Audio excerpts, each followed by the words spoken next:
Hello students, आपके अपने learning platform लर्नोस्फेयर में आपका स्वागत है। आज हम फिर लेके आए हैं आपके लिए एग्जाम क्विक रिवीजन सीरीज का chapter 2 acid base and salt यानी अम्ल क्षारक तथा लवण। तो आइए चलते हैं और सॉल्व करते हैं इनके इंपॉर्टेंट एमसीक्यूज को। इनमें से कौन सा प्राकृतिक सूचक है, तो यानी नेचुरल इंडिकेटर। सबसे पहले मेथिल ऑरेंज, ये एक सिंथेटिक इंडिकेटर है। लिटमस, ये एक नेचुरल इंडिकेटर है जो कि निकाला जाता है लाइकेन्स से।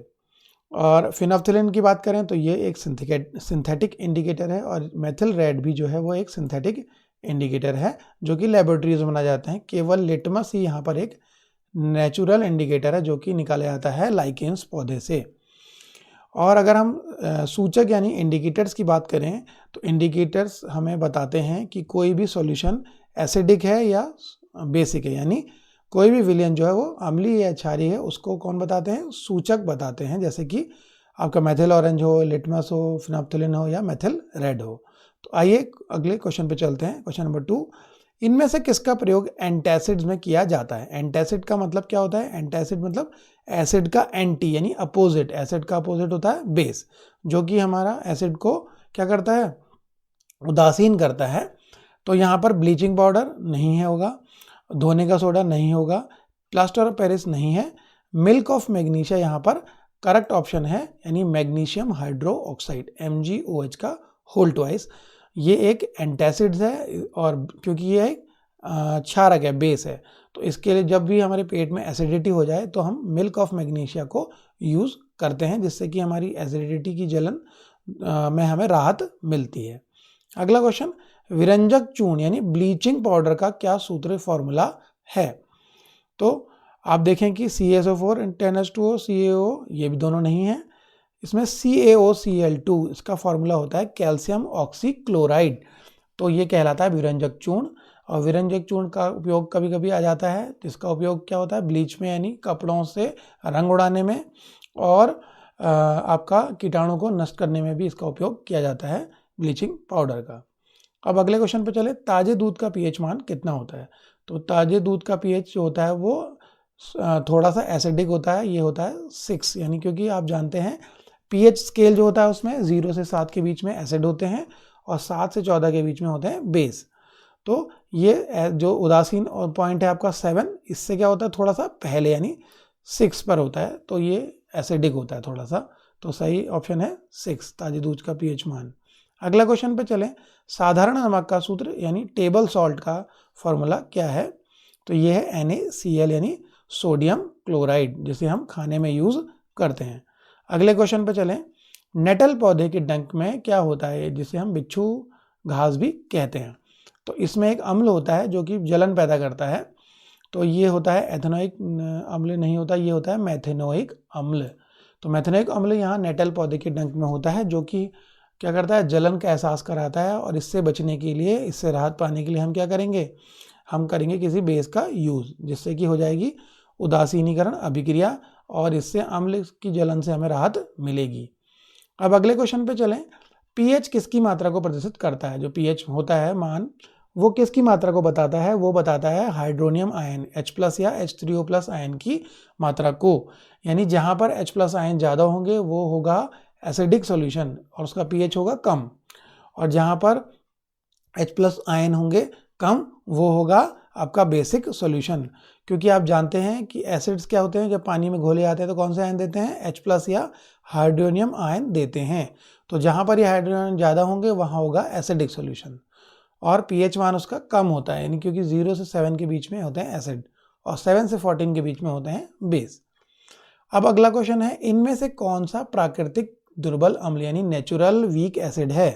तो नेचुरल वीक एसिड वो होते हैं जो हमें नेचर से मिलते हैं, जिनको हम खा भी सकते हैं। तो इनमें से HCl तो एक क्या है, स्ट्रॉन्ग एसिड है, H2SO4 भी स्ट्रॉन्ग एसिड है, NaOH तो एक बेस है यानी क्षारक।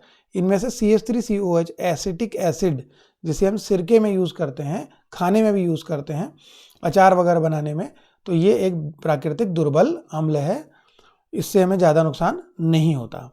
क्वेश्चन 9 पे चलें, प्लास्टर ऑफ पेरिस POP पर जब हम जल से अभिक्रिया करते हैं तो क्या बनता है। तो इसमें बनता है जिप्सम, जिसका फॉर्मूला है CaSO4 इंटू 2H2O। तो ये प्लास्टर ऑफ पेरिस पर जब जल डालते हैं तो वो क्या होता है, जम जाता है और एक कठोर पदार्थ बनाता है जिसे कहते हैं हम जिप्सम। अब अगला क्वेश्चन देखें, इनमें से कौन सा जल की कठोरता दूर करने के लिए प्रयोग होता है? तो जल की कठोरता दूर करने के लिए होता है सोडियम कार्बोनेट, जो कि धोने के सोडा में यूज किया जाता है, जो कि जल की कठोरता का मतलब है जो ऐसे जल जो क्या होता है, झाग नहीं देता साबुन के साथ, तो उसकी कठोरता के लिए दूर करने के लिए हम सोडियम कार्बोनेट का प्रयोग करते हैं, जिससे कि वो जल जो होता है साबुन जो में भी झाग देने लगता है। तो सोडियम कार्बोनेट। अगला क्वेश्चन पे चलें। अम्ल का तनुकरण यानी डाइल्यूशन यानी जल मिलाने पर क्या होता है, किसकी सांद्रता में कमी आ जाती है? तो क्योंकि जहां पर अगर हम जल मिलाएंगे तो क्या होगा, हाइड्रोजन आयन में कमी आ जाएगी, क्योंकि वाटर के ज़्यादा हो जाएगा और H+ आयन्स हमारे कम हो जाएंगे।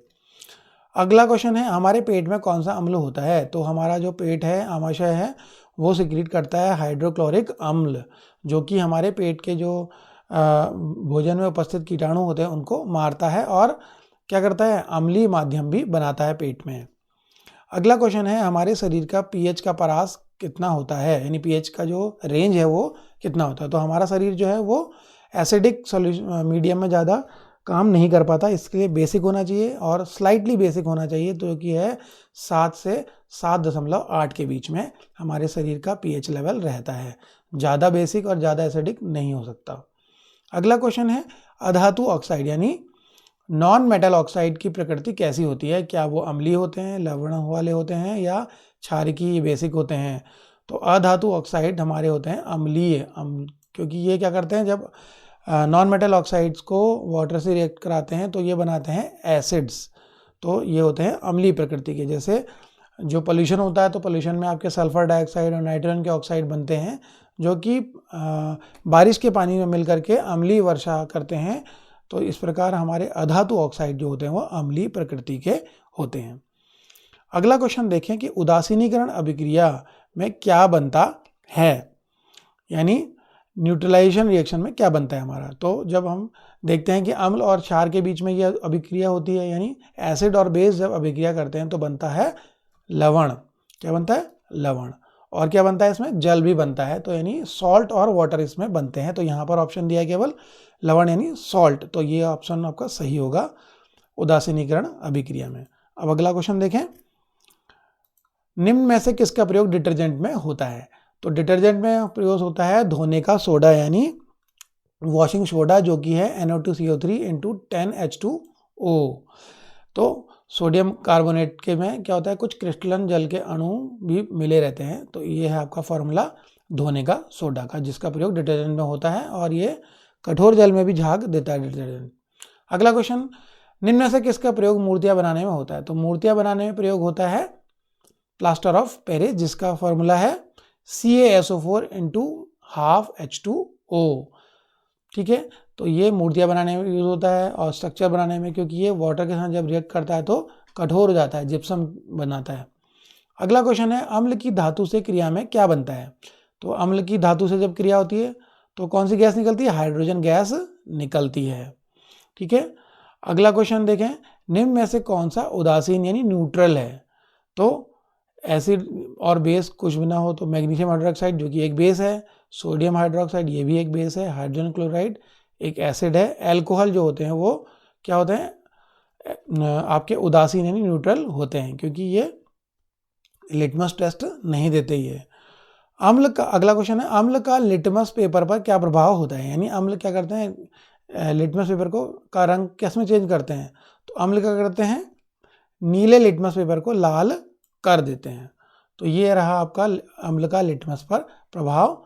तो आज आपने चैप्टर 2 अम्ल, क्षारक तथा लवण के इंपॉर्टेंट MCQs किया। आई होप ये आपको पसंद आए होंगे और आप इनको पढ़कर ज़्यादा से ज़्यादा स्कोर कर पाएंगे और आपको यह कंटेंट पसंद आया हो, और आप ज़्यादा से ज़्यादा अपने दोस्तों में, क्लासमेट्स में इसको शेयर कीजिए और हमारे चैनल को सब्सक्राइब कीजिए। थैंक यू, धन्यवाद।